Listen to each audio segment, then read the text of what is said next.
যে গণমাধ্যমে যে সাক্ষাৎকারটি প্রচার করা হয়েছে সেই সাক্ষাৎকারের বিষয়ে আসলে আপনার বক্তব্য কি?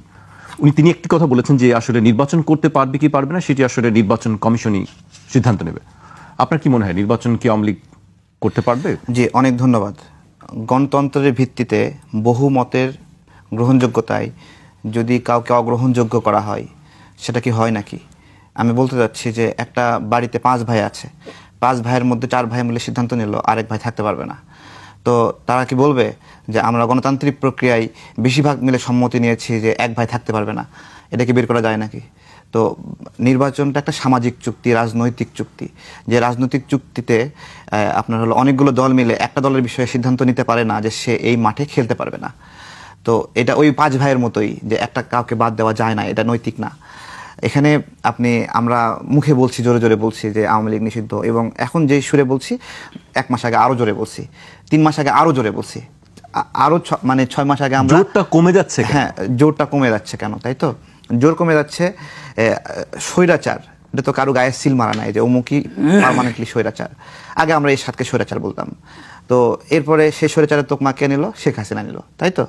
এখন এটাকে শেখ হাসিনার নামে দলিল করে দেওয়া হয়েছে যে সে আজীবন স্বৈরাচার, নতুন করে কেউ স্বৈরাচার হতে পারবে না, এটা তো যে কেউ অর্জন করতে পারে, তাই না? তো আমরা হয়তো বা সেই রকম কিছু ফ্যাসিস্ট আচরণ অর্জন করছি, তাই না? যে কারণে আমরা শেখ হাসিনার চেয়ে বেশি ঘৃণিত হচ্ছি ক্ষেত্র বিশেষে। এই যে হান্নান মাসুদের কথা, হান্নান মাসুদ এক চাঁদাবাজকে, সমন্বয়ককে উদ্ধার করে নিয়ে আসলো, সেই সমন্বয়ক আবার গ্রেপ্তার হলো। এখন হান্নান মাসুদের মুখটা থাকলো কই? তাহলে কি বুঝতে হবে যে হান্নান মাসুদরাই এই চাঁদাবাজদের পৃষ্ঠপোষকতা করে? তাহলে যাদের উপর দেশের মানুষ ভরসা করলো তারা হয়ে গেল চাঁদাবাজ। যাদের উপর মানুষ আস্থা রাখলো যে এই যুবকরা দেশ গড়বে, তারা বাড়িতে বাড়িতে গিয়ে মব সৃষ্টি করে গলায় পাড়া দিয়ে টাকা নিচ্ছে। কারো গলায় পাড়া না দিলে কেউ 2 পয়সা দেয় না। তাহলে এই হলো আমাদের প্রতি মানুষের যে ঘৃণা, এই বিষয়গুলো আমরা অনুধাবন করিনি। আমাদের মনের অজান্তে বাংলাদেশে একটা পরিবর্তন হয়ে গেছে, আওয়ামী লীগের একটা অ্যাকসেপ্টেন্সি তৈরি হয়েছে আমাদের মনের অজান্তে। আমরা ক্রাইম করছি। আমাদের যে যুবকদের নিয়ে স্বপ্ন দেখছিল, বলছে না 10 বছর থাক, 5 বছর থাক, বলছে না? এখন মানুষ বলে না কেন? কারণ মানুষ ওই মদাটা পাচ্ছে না, এখন ওই আস্থাটা পাচ্ছে না। মানুষ এই নির্বাচনটা সামনে আসছে, এই পর্যন্ত টিকবে কিনা ওই ভরসাটাও কি মানুষ পায়? ওই ভরসা জায়গাটা আছে যে এরকম হবে কিনা? আমি আওয়ামী লীগকে নিষিদ্ধ করবেন, তাই তো? মাঠ থেকে বলবেন যে তারা আর খেলতে পারবে না। এখন কেউ যদি খেলতে না পারে, একটা লোককে বদ্ধ করে দিয়েছেন, ওই ঘরে কোনো দরজা নাই, জানালা নাই, তাহলে ওই লোকটাকে কি করতে হবে? আসলে বের হতে হলে ঘরটা ভেঙে বের হতে হবে। তাহলে দেশটা একটা ঘর, আপনি যদি এই ঘরটাকে কারোর জন্য যদি স্পেস না রাখে, তাহলে এই ঘরটাকে সে ভাঙার চেষ্টা করবে বারবার। আপনি এখানে ভাঙতে পারছেন, আমেরিকায় গিয়ে ভাঙছে, লন্ডনে গিয়ে ভাঙছে। তাহলে আমরা তো শুধুমাত্র এই বাংলাদেশ নামে একটা গন্ডি, একটা কাচের দেয়াল আছে পুরো দেশে, আমাদের বাইরে যেতে হয় না, এরকম তো না। সারা বিশ্ব মিলেই বাংলাদেশ, তাই না? সেখানে যেতে হচ্ছে, সেখানে আমাদের মন্ত্রীরা যাবে, এমপিরা যাবে, গেলে ঢিল মারছে। এই যে রাজনীতি হলো একটা সামাজিক চুক্তি, জনগণের সাথে চুক্তি, দলসমূহের সাথে চুক্তি এবং সম্মতি। সেই সম্মতিতে জনগণ যদি সম্মতি দেয় যে অমুক জয়ী হলো, তখন যারা পরাজিত হয় তারাও মেনে নেয় যে জনগণ আমাকে সম্মতি দেয় না, আমার আরো আপডেট করতে হবে। কিন্তু আপনি জনগণকে ওই সম্মতি দেওয়ার অধিকারই দিলেন না, স্পেস রাখলেন না, তাহলে তো সে ভিন্ন ভিন্ন পথ খুঁজবে। আজকে ডক্টর ইউনূস যে ঘোষণাটা দিচ্ছে যে আওয়ামী লীগকে নিষিদ্ধ করা হয়নি, কার্যক্রম স্থগিত ছিল, যে কোনো সময় চালু হতে পারে, সবকিছু স্বাভাবিক হবে, এটা অত্যন্ত বুদ্ধিমান একটা কাজ। কেন বুদ্ধিমান একটা কাজ? যে আওয়ামী লীগকে যদি আপনি নিষিদ্ধ অবস্থায় রাখেন এবং আওয়ামী লীগকে যদি এইটা আদায় করতে হয় যে তারা আর নিষিদ্ধ না, তাহলে সেই দিন অনেক রক্তপাত হবে। ধরেন আওয়ামী লীগ বাংলাদেশে একদম নিষিদ্ধ, তো ওরা যেদিন বাংলাদেশে আবার অ্যাকসেপ্টেড হবে, সেই অ্যাকসেপ্টেড হওয়ার দিনে যারা এই নিষিদ্ধ হওয়ার প্রক্রিয়ার সঙ্গে ছিল তাদেরকে তারা হত্যা করবে, এবং হত্যা না করলে তারা আবার বৈধ হবে না। যেভাবে জামাতে ইসলাম নিষিদ্ধ ছিল, জামাতে ইসলামকে এখানে অ্যাকসেপ্টেড হতে অনেক কাঠখড় পোড়াইতে হয়েছে, ওই সেম কাঠখড়টা আওয়ামী লীগকে পোড়াইতে হবে, এবং তার জন্য অনেক রক্ত ঝরবে।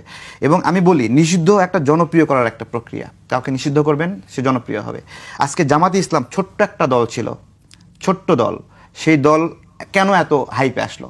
ওই যে তাকে প্রতিদ্বন্দ্বী হিসেবে রাখছে প্রত্যেকটা সময়, যে মুক্তিযুদ্ধের পক্ষের এবং বিপক্ষের, মুক্তিযুদ্ধ একটা বাংলাদেশের পক্ষের শক্তি আর একটা বিপক্ষের শক্তি পাশাপাশি দাঁড়ায় বিরাট একটা বটগাছ হিসেবে আপনি দাঁড় করাই দিয়েছেন, যে এটা বিশাল কিছু একটা। করতে করতে করতে করতে তারা হয়ে গেছে। তো এরকমভাবে আওয়ামী লীগকেও আপনি যদি নিষিদ্ধর মতো বড় করে রাখেন, লেট পিপল ডিসাইড যে তারা কি অবস্থায় থাকবে, তাই না? আপনি দেখেন একটা সন্ত্রাসী, তার সন্ত্রাসী কার্যক্রম করার জন্য একটা ব্যাকআপ দরকার। সেই ব্যাকআপ নিচ্ছে কই থেকে? আওয়ামী লীগ থেকে। ওই সন্ত্রাসীরা আওয়ামী লীগের পতনের পরে বিপদে আছে, কিন্তু ও যখন থেকে এনসিপিতে আসছে, গণ অধিকারে আসছে, বিএনপিতে আসছে, ও আবার ওই ঘাটটা মোটা করে আবার বুক ফোলায় চলতেছে। তাহলে ওই সন্ত্রাসী, ওর যে রাজনৈতিক পরিচয় ছিল ওইটা থাকলে ও কোনটা হয়ে থাকতো?